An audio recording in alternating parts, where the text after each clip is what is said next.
and welcome to the New Property Show. I'm Steve McMenamin. On this show, Kerry on the importance of property styling. Terry from Red 23 tells us all about the charity for kids that his and other companies support. Rory brings us money tips, setting budgets. Our panel discusses regional versus blue chip. But first, Beau and their property in Dubai.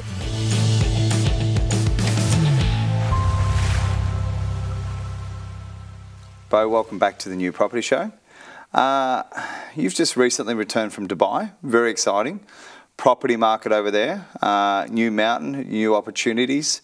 We haven't covered Dubai before on the New Property Show. Do you want to tell us about it? Yeah, for sure. I guess for me, I bought a property in Dubai. It would have been around about 18 months ago now. And, you know, properties in Dubai are very different to properties in Australia. And obviously I built my portfolio and company all around properties locally. And certainly, you know, they have an amazing place in the market. And in terms of the growth and the stability of the country in Australia, it's amazing. But I suppose, you know, I kind of got to the point as I upgraded my network and started to meet new people, I realized that there was a portion of people who were, you know, largely in my experience were, you know, whether it was 28 to 35 that had 2, 3 or 4 properties locally, and they were kind of like, I'm also looking for a new mountain to climb. And from that point, they started to want new things.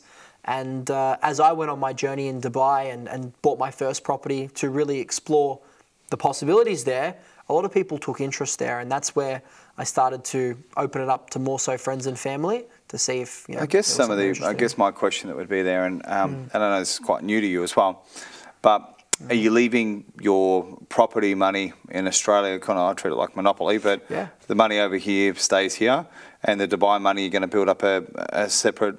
How do you get your income over? Or do you keep the two, or do you treat them separately? Yeah, exactly. Well, look, I guess in terms of the ease of doing business over there, very easy. There's not too much red tape over there. It's certainly come a long way from, you know, 5 or 10 years ago where, you know, things were probably a little bit too loose. So I think there's a good amount of red tape that they have there. And to answer your question, it's more so, you know, if you earn money from your company, you can pay that obviously into your personal name as a dividend, and then from that point, obviously it's taxed in your personal name and you can do what you want with it. So look, part of it has been from that, and part of it has been, you know, from that first purchase, obviously didn't have a business there. That first purchase, obviously taxable income goes to a property over there. And, you know, thankfully in Australia, we don't have any international, you know, withdrawal limits that we have to send overseas. Like we're allowed to send money overseas, which obviously isn't the case for every country. And yeah, I used that money to buy the first investment. And I think the first investment was like 385,000 dirhams, which is, you know, very cheap. You know, if you work that out in Australian terms, you know, into the Aussie dollar, 385 dirham, it's a 2.4% conversion rate. So 100,000 Australian dollars gives you 240,000 dirham.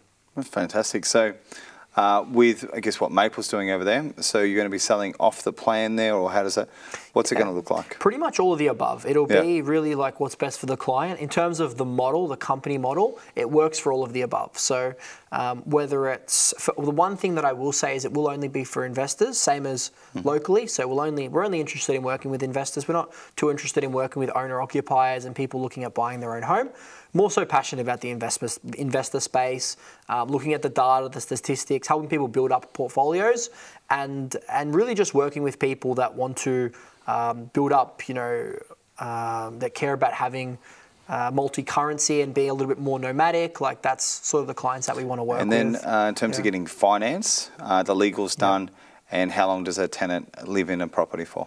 Yeah, for sure. Well, the laws in Dubai and the UAE are pretty solid and established. So, you know, the tenant does actually have quite a lot of rights, but at the same time, it's not like it is here. So to give you an example, you know, during COVID, there were situations where tenants, you could hardly kick them out even if they're not paying rent.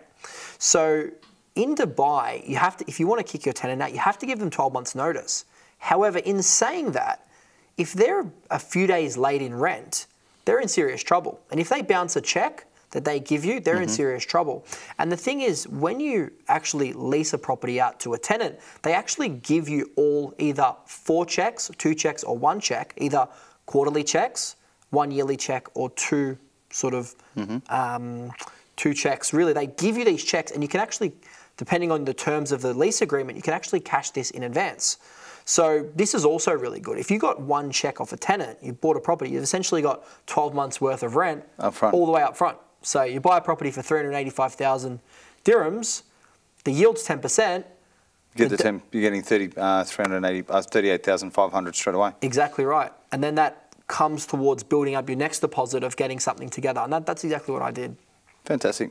I'd love to explore this further. Also, we're just going to show a few images and go through this as well. For sure. But very exciting. Love to get the cameras over to Dubai. For sure. But it's going to be an exciting journey, and we'd certainly love to have you back and discuss a little bit further and maybe get on one of your customers with their journey in Dubai.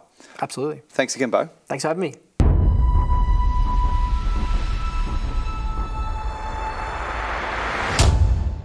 Hi, I'm Kerry Melbourne from Kerry Melbourne Interiors, and I have my own property styling company.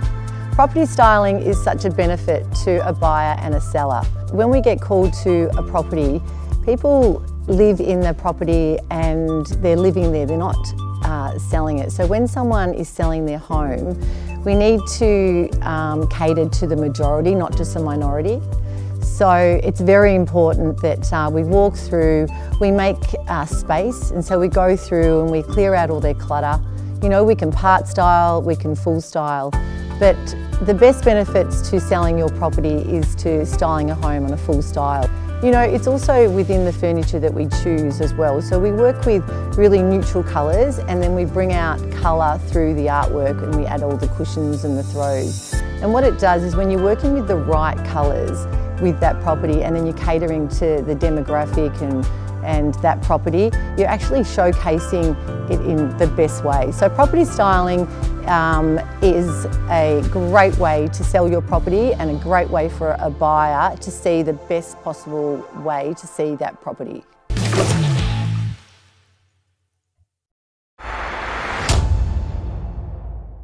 Welcome back to the new property show, Terry. Thank you for coming on. Red 23, on one of the episodes we've covered obviously about developers, what you've done, your transition from house and land sales. Yes. But there's something that's a little bit more important to you, and that's what you're doing for others. We've spoken off camera a few times now, and I'd like to just sort of hear what Red 23 and some of the group of companies are doing to make a difference in people's lives. Absolutely. So one of the things that we've become very, very passionate about is, you know, giving back and supporting a cause by the name of Hands Across the Water that was started some 20 years ago by an ex-New South Wales police officer by the name of Peter Baines. Peter was involved in the repatriation of bodies when the unfortunate incident of the Bali bombings happened, and then also was heading up the team of Australian forensic police that were basically helping when the tsunami hit, and we're talking about tens of thousands of bodies that they had to identify and you know, rejoin back with their families and taken back home to put them to peace. So Peter has been running these charity bike rides that we've been on and that we will continue to do, and we're doing another one next year. Generally, next year we're aiming for about 40 riders, and each of those riders is charged with raising an amount of money, which is $5,000, and then we do the bike ride, which is 500 kilometres in over 5 days through Thailand. So for us it was about the children more so than anything else in the cause. The one thing that really resonated with me was the fact that all the money that we raise actually goes to the kids. They've got some 6, 7 orphanages that they've successfully opened up. And what was touching was that at the end of the bike ride, you actually, on the last day of the ride, you ride to an orphanage. And the one that we went to, I actually got to see it for myself, and the kids that were in there that were genuinely happy. They run the orphanages are not actually referred to as orphanages, they're referred to as homes. So they don't actually adopt the kids out. And what they do is they educate them, they give them love, they give them a sense of purpose. And the way that it works is that they give them a life of choice and not chance, which means that we saw kids there that were uni grads. There were 7 of the children that weren't there, and when we say children, they were in their, obviously their teens, late teens, that were staying on campus at university. The home that we were in Thailand, the actual CEO of that particular home had gone through the hands process and ended up with a legal degree, a PhD, and is now running the home and has his own family. So great stories and something that we've become very, very passionate about. And Red 23 are really proud that next year we're leading the charge, and we've got 40 riders that will be leading in 2024. Sounds so apart from the course, a little bit physically gruelling, some hot days. It is, yeah. You got any stories from last year? Did every rider make it? Yeah. How does that work? Every rider did make it, Yeah. and the reason that every rider made it was because the camaraderie that you form on the actual ride is what gets you through, and you get a child to ride for. Mm-hmm. So whenever you're feeling the fatigue that's setting into your legs, or you're feeling the heat, generally you take out and have a look at the card, and you'll see the kid that you're riding for. And one thing that Peter impresses on you is that no matter what pain you're experiencing at that particular point in time, it is nothing compared to what those kids have been through. We're talking about kids that have been left to their own devices from a very, very young age, mothers and fathers that have either passed away to drug use, or I can share a story with you where Peter, at the end of his tour, when he did the tsunamis, got introduced to a monk, a lady who was looking after, I think, 60 or 70 kids. I can't be exact on the numbers, but it was somewhere there. And she was raising them and looking after them out of a tent. And a lot of the kids were HIV positive, and she had to either choose to, with the money that she had, the limited amount of funds was either buy food or buy medicine. And when she got to the point of buying medicine, she could only afford X amount, and then she had to decide which kid actually got the medicine and which kids were more or less chosen that they would be the ones that end up dying. I think over 20 years she buried 1,200 kids. Since Hands Across the Water have been involved, within 2 years there were 0 deaths. So none of these kids were passing anymore. And, that's pretty touching as a dad of 2 kids of my own, a 22-year-old and a 14-year-old. That really, really drove it home to me that I didn't want to see any more kids suffering there. So that's why we got behind it, and we've just been passionate about it ever since. So. We've talked about this a lot on the property show, but property really is just a byproduct. It's really what you do. Yep. We've interviewed everybody from 18-year-olds through to about 70. Yep. And it comes from a sales background, but it's normally a why. Yep. It gets to a point where it's beyond yourself, and we're really behind, Red 23, and obviously look forward to joining you on the ride. It will be great. But it's nice to be in a position where a company like yourself, which really could just break in the money, is actually doing the work. Yep. You're feeling every turn, you're feeling every bit of pain, and you're giving back. So congratulations. Thanks, Steve. We look forward to bringing as much awareness as we can. Yep. And we hope that our viewers sort of tune in, and if they want to donate, that would be absolutely can reach awesome. out to us. That'll be great, and I'm looking forward to having you on the ride with us too, mate. Thank you so much, Terry. Good on you. Thank you. Last time we spoke about setting a bit of a plan in place. We spoke about setting a goal to help you manage your money a bit better and help you get in a better financial place. Now this time, it's all about setting your budget. What you want to do is you want to see exactly where your money's going. You want to see what's coming in and what's going out. It's so important to get a snapshot of that over a bit of time. So you might want to choose the last 6 months and see exactly what has been going in and out of your bank accounts over that time. Banks are pretty good these days. They've got it all online. You can see it and you can download it, which is really important. And so you can sit there and you can look at exactly what you're spending money on. Now, I'm sure if you did that, you would see areas in your budget that you are just spending far too much money on, and I guarantee you, you're going to be surprised by it. You might be spending too much on insurance, or you might be spending too much on an interest rate, or not getting enough interest rate if you're a saver. But it's just really, really important to have a look and see where your money's going, and the only way you can do that is by setting a budget. You might, for instance, see that you're spending so much in car expenses, and car expenses are a great way to save some money. Firstly, you've got potentially your car repayment, you've got your servicing costs, where you can change that and maybe catch public transport a couple of times a week and see the benefit that that can have in your budget. There are so many ways that you can fine tune and tweak it, which means that the more money you can save today means the closer you're going to get to that goal that we spoke about last time.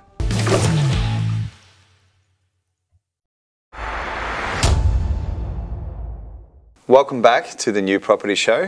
This panel is regional versus blue chip. This is our buyer episode. We're going to go quick and fast, and we're going to get your answers. Okay, what is regional and what is blue chip? Who's up? I think so. Regional for me, when we went through COVID, like we experienced everybody wanting to go to regional areas and outer areas, and just to have that space around them. So we found an increase of properties, increasing and high demands and getting some incredible prices. In addition to that, I work on the Mornington Peninsula, and what we found down there, while it might be considered as regional, was also very blue chip, because we've seen property prices skyrocket in this gold rush of a market where everybody wanted to be on the peninsula, and if we're working from home, it was a beautiful place to live. So it was lifestyle as well as just having that blue chip location, and it performed exceptionally well in its market conditions. So it can be either regional or considered blue chip, but in my opinion, I felt that the Mornington Peninsula was very blue chip at that particular point in time. I think proximity-wise, really, it would be considered regional, yep. But then you've got properties that sell at $20–30 million. And like the proximity, like, with the access now, like with the Peninsula Link, like we're literally an hour and 10 from CBD, one traffic light pretty much the whole way through, and the accessibility had made it even more appealing. And I think that, I work there, so I've considered it to be blue chip, but it can be also considered a regional getaway as well. What about you, Tom? It's an interesting point. So yes, blue chip locations will perform to a certain point, but then once you've had 13 consecutive interest rate rises, if you look at most places across the Mornington Peninsula, they've actually dropped 14%. It's a good point. So they're the hardest places hit once there's any sort of a change in the market. No, I'd have to agree. We are experiencing that, and we've probably had a 20% drop. Having said that, the inflation of those prices during that period of that gold rush, which I like to call it, where something might have got should have been around that 1.1 selling for 1.5, 1.6, which is what I've experienced. So the 20% that we lost was just the buyers, sort of competing and fighting against it. So it did come back hard, but it's still very stable. Absolutely, but it was a sensationalised market in the sense that it wasn't real anyway. So the growth that we had, it has been slow and steady growth. But I see what you're saying. Like, we definitely have not sustained the prices that we had over that COVID period. And if you're an investor and you're buying a home that you want to be able to hold, and you want to be able to still go out for dinner, go on holidays, to me as an investor, I'm not going to buy a property for $1 million that's going to rent for $800 a week and have a terrible yield. For me, I'm going to look at areas that are in their cycle, that they are going through their growth period. So on average, a property cycle goes for about 15 years. So the market will be asleep for 10, and then you'll get a big bulk of that growth over 4 years. So for me, in our portfolio, we just like to move our money around, follow the markets. You can get great properties for $300,000 around Australia. That won't be the case in 12 months' time. And I guess too, though, just on the Mornington Peninsula is an emotional buyer. It's not necessarily the astute investor. They're buying there, so they call it investment, whether it be in their super funds or whatever it might be. But ultimately, it's their holiday. It gives them a lifestyle as well. So it's their investment property that they happen to use nearly every weekend. There's sometimes Airbnb, but it's just to sacrifice it. But I think at the end of the day, as a smart investor, you'd need to keep the price down, and that's the advantage with the regional then. would be the fact, and probably one of the reasons I would normally go regional, is you're buying land size. So you've got a potential to subdivide, is probably you need to be able to find a property you can value add. And with regional, you've got room to go out, up, down, left, right, and grow. And as you said, like, you can get into an early cycle. The other thing too that happens with the regional is you only need a good government grant or some infrastructure to come into the area. That's hence like what we touched on earlier, but like places like Townsville and Perth, I think when you're thinking regional, you've got to think nationally. You've got to think big. Correct. Yep. What about you girls? Blue chip? Regional? I'd say it depends on what you're looking at. Like, in servicing clients, like my clients would be first-home buyers or looking for that experience. But then if you're looking, if I'd say investor, it'd be more regional. But then some people have the money and really love a location. And if they love that location, they'll often have a connection emotionally to it. It might be that their grandma grew up here or their family live close by. So in that case, if it's a place they want to live forever, which, you know, forever, not many people do that anymore, but in my parents' day and those old-fashioned values still, you're staying in your house that you were for many, many years. So that's more the location of the blue chip, if there's an area you want to be connected to family or friends. But yeah, in terms of investor, it would be regional for me. Okay. Yeah. Yourself? Yeah, Diamond Creek way. Diamond Creek. We have a broad scope of types of properties. So Diamond Creek has from your large acreages, big farm homes, you have townhouses, units, your residential homes as well. So yeah, it's definitely a regional area. We're not so much seeing investors hitting the area so much. We are getting first home buyers, downsizers, people that have moved away from the area, got some equity, so they might have gone to those further outskirt areas and then they're heading back to the valley to bring up their children. So they're first home buyers, they leave the nest, then they come back when they have, you know, earned that equity, like you talk about, that they've gone out there, bought on the lower end, and now they've capitalised, they can now enter back into the market in the Diamond Valley, so getting closer back to the parents. So. That's true. I think too with the blue chip though, it needs to be somewhere that's landlocked. So you've really got to have that demand there. There's got to be really no rentals in the area. There's got to be good schooling, so sometimes people are buying for schooling. But if you are going to consider blue chip, it needs to be on a major road or water frontage. I mean, you can only have so many houses along the waters. That's why I like the beach road. Those houses, anywhere from sort of Port Melbourne all the way through to Frankston, all the way down the peninsula, will be astronomical one day in value. There's only so many properties you can put there, otherwise they're knocking them down and going up. The other thing too, if I was going to consider blue chip, is you need to look at somewhere where you can get good DA approval, where there's actually approval, possibly for 3 stories, 5 stories, 20 stories, 40 stories, that you're potentially going to be able to develop or sell off to a developer. One day I heard a story the other day where a farmer, maybe just only 10 years ago, got offered $350,000 for his land, declined it, just had an offer accepted at $85 million. Wow. So I think that one would definitely, that'd be called blue chip. That's a good one. But I think really the other thing we've got to consider is the budget and what's happening with it. Correct. If you're an astute investor, you want a balanced portfolio, I think you should have a blue chip property in there anyway, because that's your nest egg. But once again, you've got to be able to afford the repayments. So the key would be is to pay down the debt. I think what some people do is they're spreading themselves too thin. So you have properties that pay for themselves or cash flow positive, and occasionally put a chip in the pocket. Ladies, that's it. Great debate. Look forward to seeing you again soon on the New Property Show. Thanks, Steve. Thanks, Steve.